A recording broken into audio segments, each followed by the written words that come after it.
Bristol City fans on the way back from Hillsborough had one thought: Mehmeti equals Ronaldo. Welcome back to Where Robins Walk. It is 20 minutes of Bristol City chat. This week we're talking about just how good was Mehmeti in Yorkshire. Plus, there's a Saudi buyout on the cards for Robins. We're looking back at the transfer window and giving it an overall grade, and we're asking our panel a very important question. Would you rather see City promoted or England win the World Cup? Delighted to have back Ethan and Sam back with us, and you will know, if you're any Bristol City fan, you'll know Ryan from Twitter, a very avid Robin fan travelling up and down the country as well. Welcome to all of you. Thank you very much for watching, especially if those of you that subbed last time on our last video. Great to have you back along with us. Drop us a quick like as well. That'd be absolutely amazing. We're growing a nice little community over here. 20 minutes of Bristol City chat. Let's go then, Ethan. Which was your favourite goal of the three against Sheffield Wednesday? I'd have to go for the second one, to be honest with you. It just felt really slick, everything perfect. Knight's through ball to Mehmeti. Mehmeti's perfectly weighted pass to Reece, and it was a proper striker's finish, and the movement was quality. But yeah, I think we looked really, really complete, especially in that first half. Yeah, and the third goal, Randall's tackle to win the ball was just, he's going to be in the team of the season. I've no doubt. Him and Knight. He looks an absolute bargain for the price we paid for him at the moment. He looks right still. You had all the Plymouth fans saying he wasn't that great, but from what I've seen of him so far, he's amazing. Yeah, I think arguably you've got the best midfield of the championship. Arguably, just the bit in front of it that's not fine. We'll talk about that in a minute. Ryan, welcome to the show. Hope you're well. Thank you. Talk about this fella for us then. Why does he get some of the not abuse, but why does he get some of the criticism that he does? Yeah, I think he's guilty. I think you are right. He does get a fair amount of criticism. I think he's often guilty of he's one of those players that often keeps hold of the ball sort of one touch more than he should. His decision making often gets called into sort of question, and his if his decision making was better, he wouldn't be a Bristol City player. He'd be playing, in the sort of higher echelons. I think he's finding a bit of form now. He's finding a lot of confidence under Struber. I think the same can be said with other players, but the shackles are off. He's playing with freedom. He's playing with confidence. It looks like he's enjoying his football. With that enjoyment, he's obviously making better decisions. And he's getting the rub of the green on the pitch. He just looks like he's enjoying his football. I think that's the key to his that's the key to his good form. Yeah, I wish Liam was here for Sam for this next tweet, because this definitely is attached to him. Joe says it's embarrassing some of our fan base don't rate Mehmeti because they are trying to play football in 1970. Sorry, Liam. Has he got a point there, Sam? Is there a section of the fan base that just needs to accept that his inconsistency is it's part of what makes game, him the player he is, to be fair, isn't it? He does get frustrating to watch, but I think since he's been moved into that role just behind the striker along with Twine, I think he's much better suited playing in that hole, to be fair. If he could just get that decision making, as Ryan said, he wouldn't be playing for Bristol City, but... Right then, Ethan, 2 trips to Sheffield, 7 goals scored, and as Ewan pointed out, we are rapidly approaching Manning's away win count. What's different on the road this season for City? It comes down to probably a lot of things, but I think the main thing is setting up to win and to be aggressive and to be dominant on the road. I think that was such a big thing we missed last year, and if we weren't so good at home, we could have been nowhere near the playoffs. It's one of those things that after 5, 6, 7 losses in a row, it starts building on minds, and it does have a negative effect. So Struber's come in, it's been a breath of fresh air, and we just look like a team that's really hard to beat home and away. We don't look like we're going to give nothing up easy. Long may it continue, and the away form especially, like you say, has been very impressive. Yeah, However, Ryan, have a look at this one. Johnny Blunger says, we have played 5 teams out of the bottom 7. We can enjoy this, but don't get carried away. Party pooper. Is he right there, Ryan? Are you getting carried away yet? Are you believing this is your year? I mean, I think I've followed City long enough to know that the season is very long, and yeah, you can't. I don't think you can get too carried away at the moment. But at the same time, you can only you can only beat what's in front of you. Some of those, some of the games we've played so far, and we've got some decent results out of. Would have probably been banana skin moments in seasons previous. And we've come through the challenges, and we've ended up with some decent results. We'll see what happens when we start playing teams that are a bit further up the league, and teams that are challenging. I think we've got a few more. We've got Oxford next, haven't we? Another team that's struggling. But like I say, you can only beat what's in front of you. Yeah, I mean, Sam, Stoke go to QPR and West Brom and Middlesbrough play each other on Friday nights. If you beat Oxford, you could be top by the next time we speak. My God.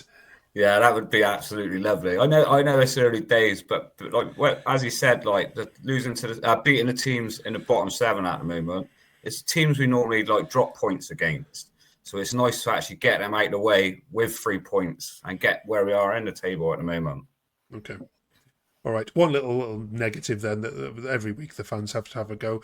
Ethan, Armstrong was subbed on in the game, and this prompted some impolite responses from City fans. Ollie says we should be giving Fally minutes, not this germ. Fally needs the confidence. This is technically much better. Jacob says, why put this useless person on? Put Fally on, or even Cornick up top. Are the fan base given up on Armstrong now, and is it right? Look, every time he wears a Bristol City shirt, I'm going to back him until the final whistle, and I think everyone should do that. Should be the message. I understand some people's frustrations with him, but in the same breath, if you can't, support a player when he's struggling, don't bother supporting him when he gets a bit of confidence. And I think when you go 3-0 up in the first half, it's the perfect time to get behind somebody. I think he should have had longer than 8 minutes personally. Thought he should have been subbed on maybe around the hour mark. Give Reece that well-deserved rest and break. But look, Armstrong, I think he does need just a goal or two, and that could just help him a little bit with his confidence. I think that is the big thing. I don't look at him and think there's a striker there that's got those instincts. I look at him as more maybe a wide player. But either way, as long as he wears the Bristol City shirt, everyone associated with the club should back him. I think there was a QPR fan in those comments, Ryan, saying we tried to warn you. Where are you on Armstrong versus Fally? Yeah, I mean, I do favour Fally in the fact that I think I see a bit more. I see a bit more ability. I see a better touch. I see a more complete and a more composed player long term. But same as what Ethan says, any player that pulls on the City shirt, you can't be abusing them. You've got to, you've absolutely got to back them. And I think Struber wanted to. I think there's a big difference in the style of striker between Armstrong and Reece. And Reece is perfect with the Struber system in that he constantly presses. Right up until he came off, he was pressing that defence and defending from the front. You're not going to get that with Armstrong. So I think that's probably why he didn't get as long as some fans would have liked him to see against a team that's low on confidence and against a team that probably could have helped his confidence. I think that's probably why. But yeah, as Ethan says, I'll always back a City player. Okay, right then. On to some of the biggest news coming out of the club, or rumours coming out this weekend. Then Sam, Saudi boxing promoter Turki Al-Sheikh is reportedly closing in on a takeover at Bristol City. Paperwork's been drawn up, but offers yet to go in. We've heard these sort of things before, but this seems to be gathered a little bit of weight. What's your thoughts on this one? Yeah, I'm on the fence with this one. He has been linked with a lot of teams. With that Saudi money, would it be really a good thing for us? it'd be nice for him to like spend a lot of money and get to the Premier League, but at the same time, how interested is he going to be over a period of time if we don't get to the Premiership? And I think you've got to give Lansdowne credit for what they've achieved with the club on such a small budget, really. Would you rather get there, incrementally using Lansdowne's money or get there quicker using Saudi oil money? I would take time, to be fair. This is going to be our season anyway, so we don't need the Saudi money this year. Okay. We'd do it this season. Ethan? And then the other thing with that is you could be bringing in players who ain't really interested in actually playing for the club. They're just there for the big wages, and then you get another Isaac situation. Another team comes in. I don't want to play for you no more. Okay. Ethan? I'll speak on behalf of Liam as well because I've seen him talk about it. I'm leaning toward no. I think as much as the money and the investment does sound nice and it does sound promising in the future, I feel like that would draw me away from being this close to the club. I think I'm a big City fan because I don't know, it feels like a family more than anything, and I wouldn't like that like damaged at all. I think Lansdowns do get a lot of stick, but like Sam touched up on, you've got to give them credit where credit's due. And I want to win the Championship. I want to go up to the Premier League whenever that day comes, naturally. And it was made in Bristol, sort of thing. Okay, Ryan, 3 for 3 here, or are you a bit more excited than these two? Yeah, no, I think I'm leaning more towards the no camp, but I think this sort of question has probably weighed on every City fan's mind at some point as to whether or not they'd want to keep the ownership of the Lansdowne family, or whether they'd want to kind of chance it with with Saudi oil money. It might reap a season or two in the sun, but I think we've seen how quickly it can turn sour with owners like this. And we all know we've got the safety and stability whilst we've got the Lansdowne family at the helm of Bristol City. And I do think I'd love to think we'll get there. I'd hate to think that after all the years of ownership that we won't get that season in the sun under the Lansdowne family. I'd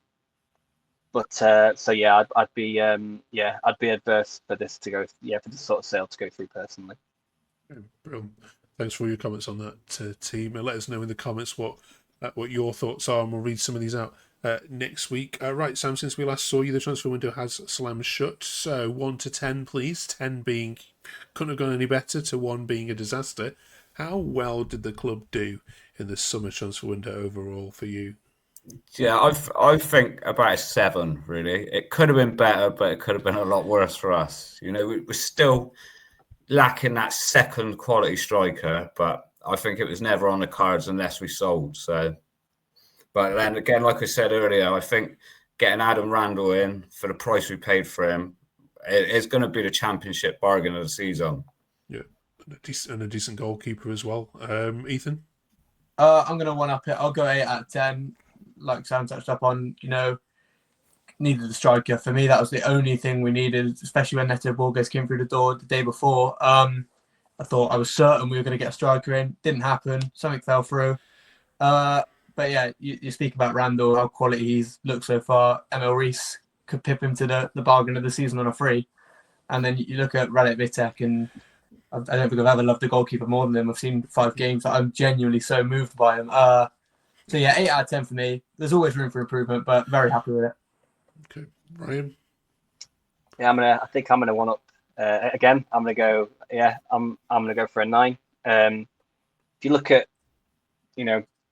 those 3 players that are so key for us at the moment, Vitek on loan, he's bringing about those fields that are sort of reminiscent of the Basso days. It really endeared themselves to fans. Got Randall, who we got from Plymouth for just a few $100K, and we've got Rees on a free. At the moment, that's like, a very key part of the spine of our team that are all playing, absolutely sublime football. And in the sort of monetary terms of today, it's an absolute steal. We've added well. Even the likes of Atkinson coming back from the loan, feels like a new signing. We'll see what happens with Neto, who we've got on loan on loan from Borough. I really like the transfer strategy over the summer. We didn't spend. It was very shrewd. We did really shrewd business. Would it be nice to get that extra striker? Obviously, yes, it would do. But at the same time, we've got to remember Armstrong and Fally are still both very young. All it takes is for one of them to get a couple of goals and find a bit of confidence and possibly find a bit of form, and then hey presto, you've got your second striker there. So I think we actually had a very, very good window. I might be on my own with those thoughts, but they're my thoughts on that. Okay, right. Let us know in the comments. Would you put anybody giving it 10 out of 10? Let us know. Right then, finally then, a difficult dilemma decision here for you. Start with you, Ethan. It's May. It's May the 27th. It's Wembley. You're playing Sheffield United, and you get revenge on them, and you win 3-0, and you've been promoted to the Premier League. You can have that event right now. I'll give it to you. Or you can have 1 month later, in America, England lifting the World Cup. What would you want? I just want to firstly say it's mental how you believe Sheffield United are going to get toward the playoffs. But for me, it's a very, very easy answer. It's Bristol City all day long. As much as the England thing is enticing, this is my football club. I love it to bits. I'll never stop loving it to bits. And to get that one day at Wembley Stadium, it's worth anything else. Okay, don't think I'm going to win here, am I, Sam?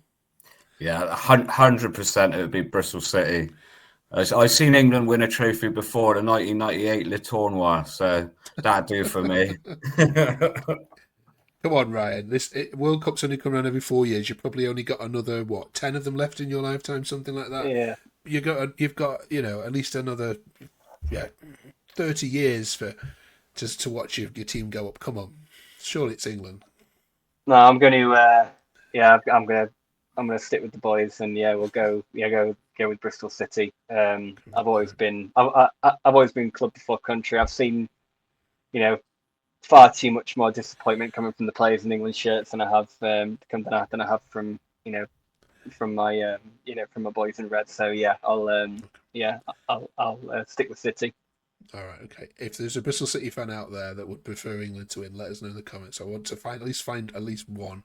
And then don't turn up at Ashton Gate next week. Right. Well, it would have been the Liam Manning derby next Sunday, but of course it's the old Liam Manning derby, of course.